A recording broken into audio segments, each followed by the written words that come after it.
ॐ भूर्भुवः स्वः तत्सवितुर्वरेण्यं भर्गो देवस्य धीमहि धियो यो नः प्रचोदयात् ॐ शान्ति शान्ति शान्तिः. Namaste, dear friends. I am starting the third video on the self-inquiry of Bhagwan Sri Maharshi Ramana. I start with the question put by devotee.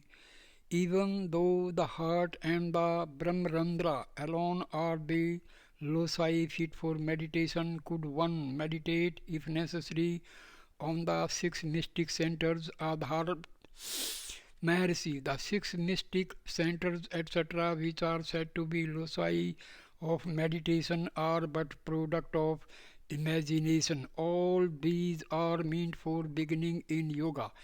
With reference to meditation on the sixth center, the Shiv Yogins say, God, who is of the nature of the non-dual, plenary consciousness self, manifest, sustains and resolves us all.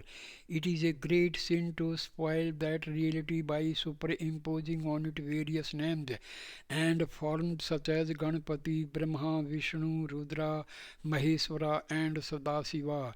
And the Vedantins declare all those are but imaginations of the mind. Therefore, if one knows one's self, which is of the nature of consciousness, that knows everything, one knows everything. The great ones have also said, when that one is known as it is in itself, all that has not been known becomes known. If we who are endowed with various thoughts meditate on God, that is the self, we would get rid of the plurality of the thoughts by that one thought, and then even that one thought would vanish. This is what is meant by saying that knowing one's self is knowing God. This knowledge is released. Devotee, how is one to think of the self? Mercy, the self is self-luminous without darkness and light, and is the reality which is self-manifest. Therefore one should not think of it as this or that. The very thought of thinking will end in bondage. The purport of meditation on the self is to make the mind take the form of the self. In the middle of the heart cave, the pure Brahma is directly manifest as the self in the form I.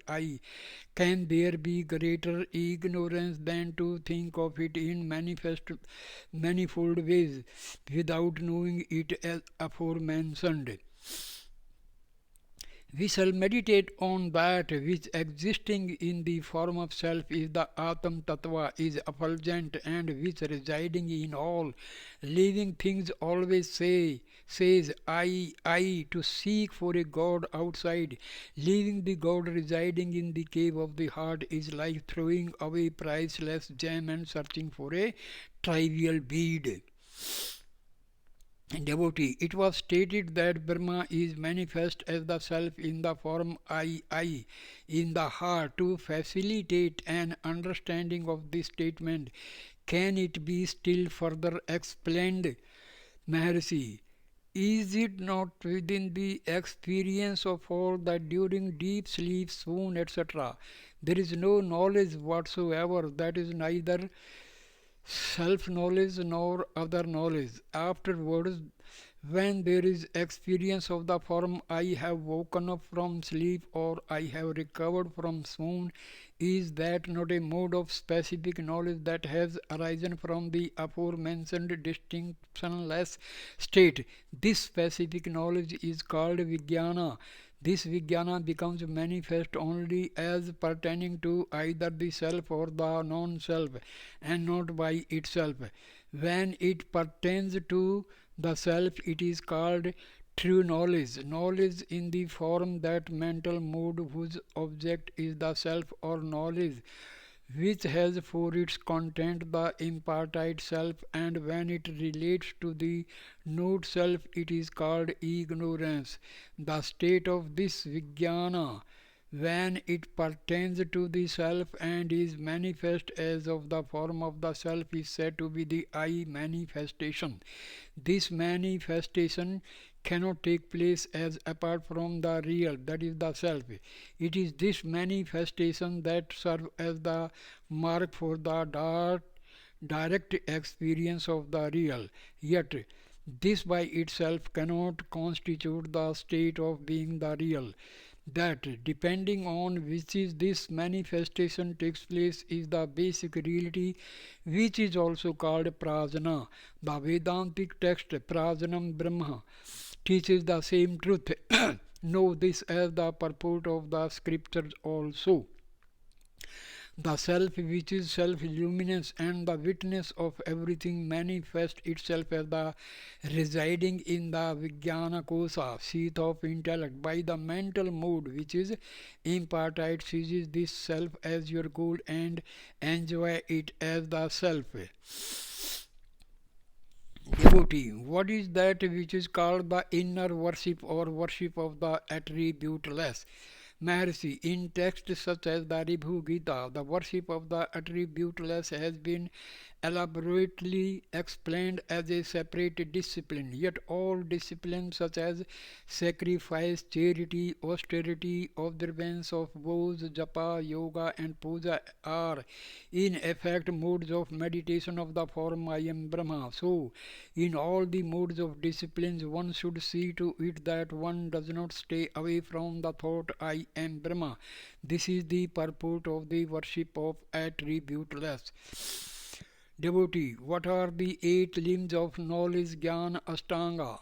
Maharshi, the 8 limbs are those which have been already mentioned, with Yama, Niyama, etc., but differently defined. Of these, Yama, 1. Yama, this is controlling the aggregate of sense organs, realizing the defects that are present in the world consisting of the body, etc. Niyama, this is maintaining a stream of mental modes that relate to the self there and rejecting the contrary modes. In other words, it means love and arises uninterruptedly for the self, supreme self. Asana, that with the help of which constant meditation on Brahma is made possible with ease in a asana. Pranayama, Rechaka, exhalation, is removing the two unreal aspects of name and form of the objects constituting the world.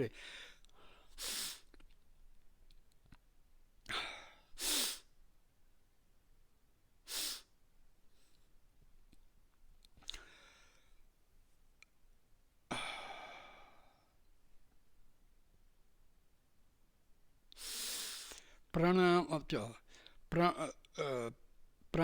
Rechka, explanation is removing the two unreal aspects of name and form from the objects constituting the world, the body, etc. Purka, inhalation is grasping the three real aspects, existence, consciousness and bliss, which are constant in those objects, and Kumbhaka is retaining those aspects thus grasped. Pratyahara, this is preventing name and form which have been removed from entering the mind. Dharana, this is making the mind stay in the heart without staying outward and realizing that one is the self itself, which is existence, consciousness, bliss. Seventh, dhyana, this is meditation of the form I am only pure consciousness, that is after leaving aside the body which consists of 5 seats. One inquires who am I, and as a result of that one stays as I, which shines as the self.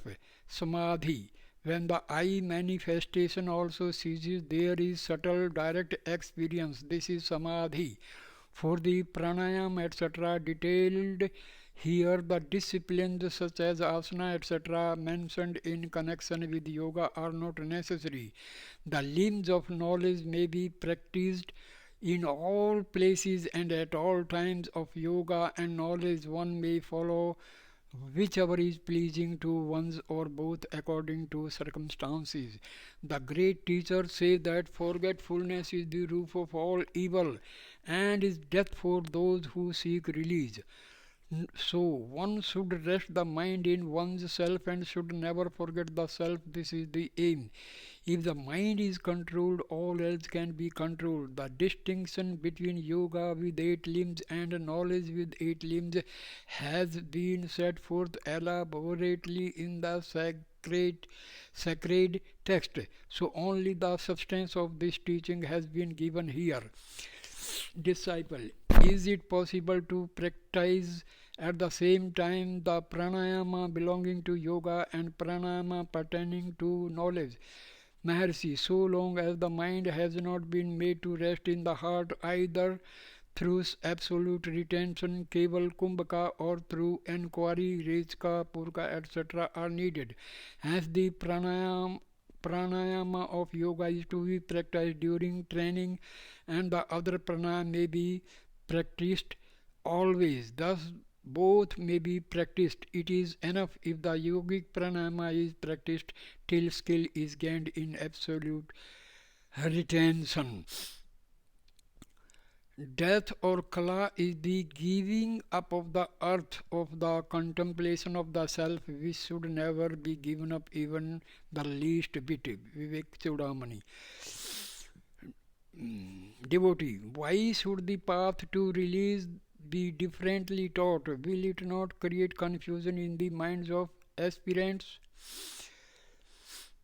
Maharshi, several paths are taught in the Vedas to suit the different grades of qualified aspirants. Yet, since release is but the destruction of mind, all efforts have for their aim the control of mind. Although the modes of meditation may appear to be different from one another, in the end, and all of them become one. There is no need to doubt this. One may adopt that path which suits the maturity of one's mind. The control of prana, which is yoga, and the control of mind, which is jnana. These are the two principal means for the destruction of mind. To some, the former may appear easy, and to others, the latter. Yet jnana is like subduing a turbulent bull by coaxing it with green grass, while yoga is like controlling through the use of force. Thus the wise ones say, of the three grades of qualified aspirant, the highest reach the goal by making the mind firm in the self through determining the nature of the real by Vedantic inquiry, and by looking upon one's self and all things as of nature of the real. The mediocre by making the mind stay in the heart through kevala kumbhaka and meditating for a long time on the real, and the lowest grade by gaining that state in a gradual manner through breath control, etc. The mind should be made to rest in the heart till the destruction of the I thought, which is of the form of ignorance residing in the heart. This itself is jnana. This alone is dhyana also. The rest are a mere digression of words, digression of the text. Thus the scriptures proclaim. Therefore, if one gains the skill of retaining the mind in one's self through some means or other, one need not worry about other matters. The great teachers also have taught that the devotee is greater than the yogins, and that the means to release is devotion, which is of the nature of reflection on one's own self. Thus, it is the path of realizing Brahma that is variously called Dahara Vidya, of Brahma Vidya, Atma Vidya, etc. What more can be said than this? One should understand the rest by inference. The scriptures teach in different modes. After analyzing all these modes, the great ones declare this to be shortest and the best.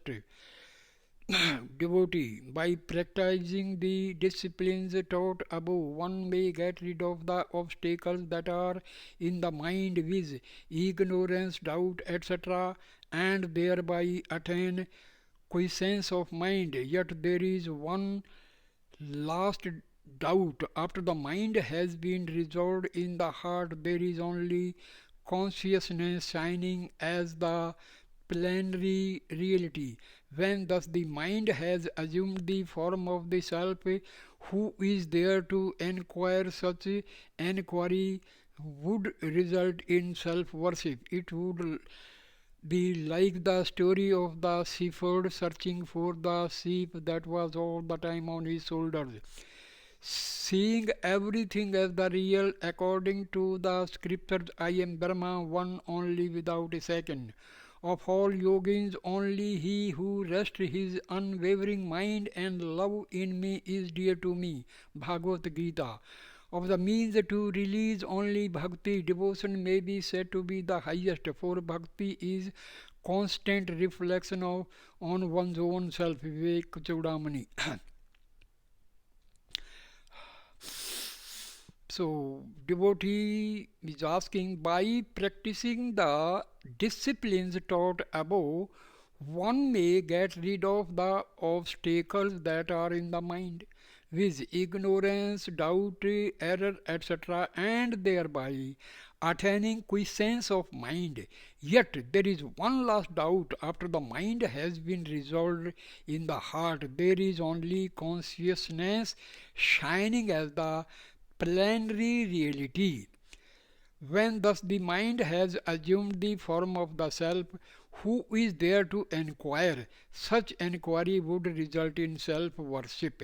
It would be like the story of the shepherd searching for the sheep that was all the time on his shoulders. Maharshi, the Jiva itself is Shiva. Shiva himself is the Jiva. It is true that the Jiva is no other than Shiva. When the grain is hidden inside the husk, it is called paddy. When it is dehusked, it is called rice. Similarly, so long as one is bound by karma, one remains a Jiva. When the bond of ignorance is broken, one shines as Shiva, the deity. Thus declares a scriptural text. Accordingly, the Jiva, which is mind, is in reality the pure self. But forgetting this truth, it imagines itself to be an individual soul and gets bound in the shape of mind. So, its search for the self, which is itself, is like the search for the sheep by the shepherd. But still, the Jiva, which has forgotten its self, will not become the self through mere mediate knowledge. By the impediment caused by the residual impressions gathered in the previous births, the Jiva forgets again and again its identity with the self and gets deceived, identifying itself with the body, etc.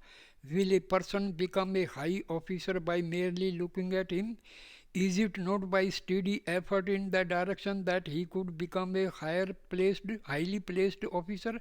Similarly, the Jiva, which is in bondage through mental identification with the body, etc., should put forth effort in the form of reflection on the self in a gradual and sustained manner, and when thus the mind gets destroyed, the Jiva would become the self. The reflection on the self, which is thus practiced constantly, will destroy the mind and therefore will destroy itself, like the stick that is used to kindle the cinders burning a corpse. It is this state that is called release.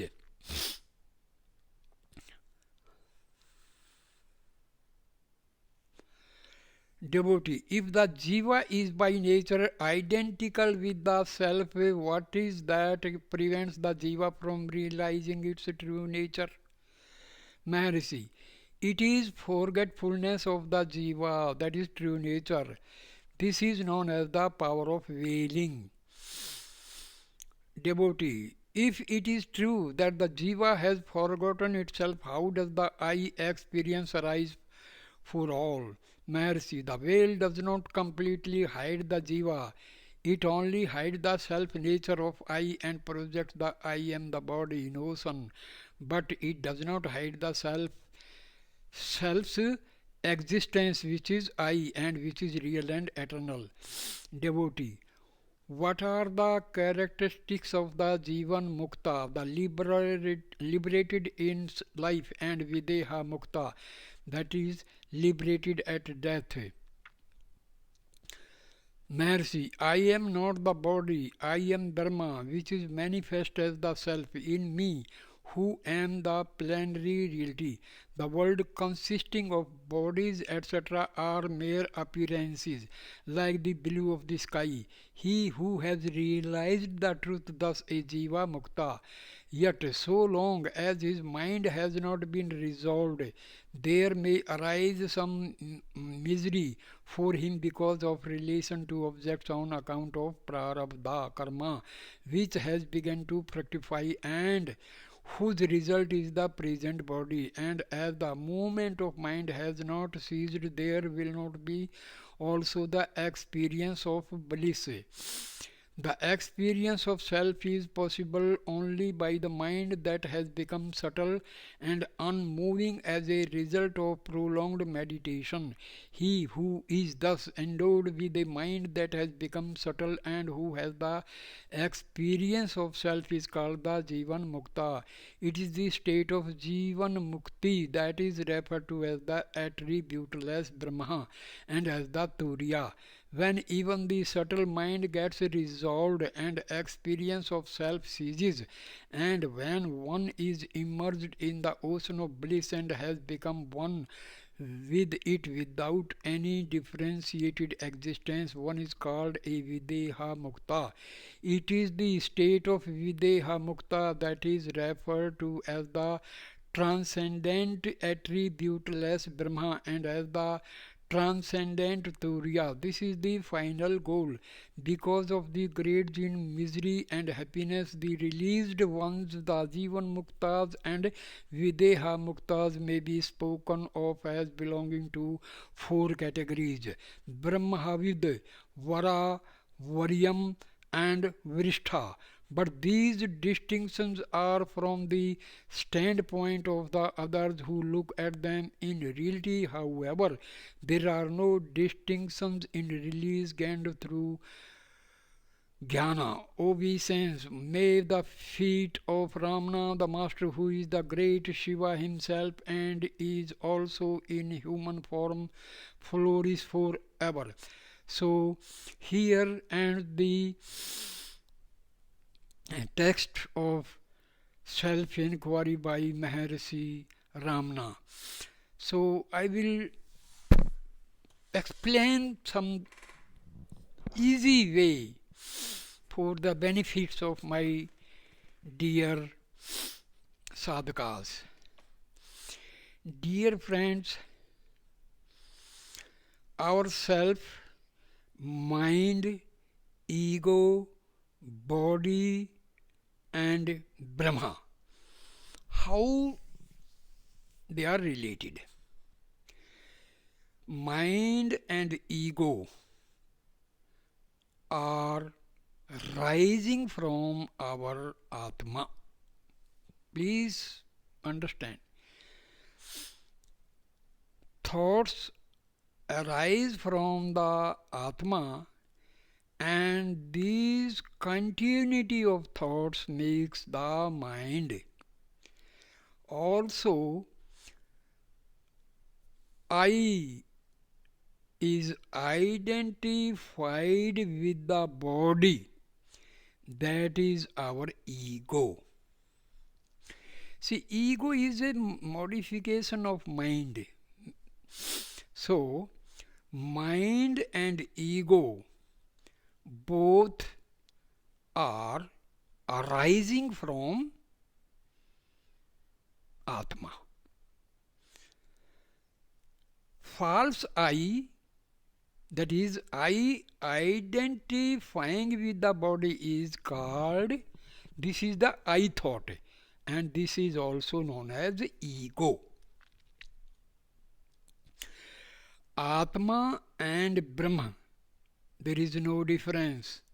Atma is Brahma, Brahma is Atma. As Brahma is omnipotent, omniscient, omnipresent, same way our Atma is omnipotent, omniscient and omnipresent. So there is no difference between Atma and Paramatma. So we are not able to realize our Atma due to our mind and ego. The tendency of thoughts is going outward, that becomes the mind with negativity. If the thoughts are redirected back inward to the Atma, so this mind becomes pure and it merges with soul. Understand? When the mind is tending to go outward, that is, it mixes with the world and it veils our Atma.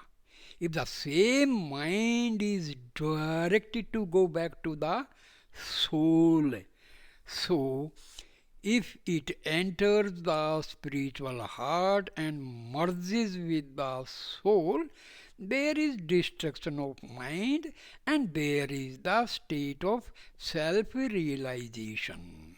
So, just how this is to be achieved. Sit for meditation,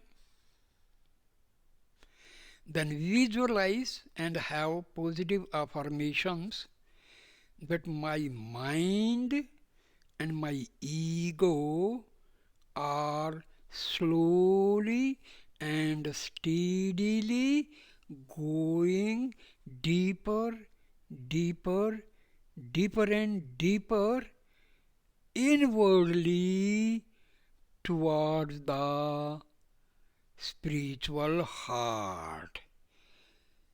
Mind and ego are reaching the spiritual heart. So, finally, the mind and ego enter the spiritual heart and merge with the soul. When mind and ego both are destroyed, then we are in the state of self-realization. That means mind and ego are the main hurdle in the state of self-realization. So, people they say how to control the mind. My dear friends, mind is the product of Atma. Atma is omnipotent, sarvashaktiman, sarvajya, sarvashaktiman and sarvvyapaka. It has infinite power. How the things coming out of the infinity can be controlled.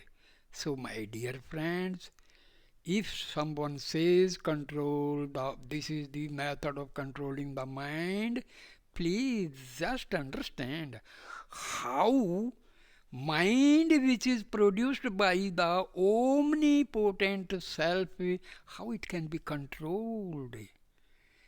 It cannot be controlled by finite methods. Infinity cannot be controlled by finite. Please understand. So, the simple way is sit in meditation and have positive affirmations like my mind and ego are slowly and steadily going inward and entering the spiritual heart and merging with the soul. My dear friends, after few days you will realize that you are gaining meditation, you are succeeding positively. Please, this is not that difficult as people say. Only thing, we are trying to control the mind, which is simply impossible, and that is not possible. So, dear friends, time to time I will explain these methods. So, here I end my video. Thank you for watching. Please like, share, and comment, and please subscribe my channel so that more and more people may gain from these holy books and videos. Thank you, dear friends. God bless my dear friends.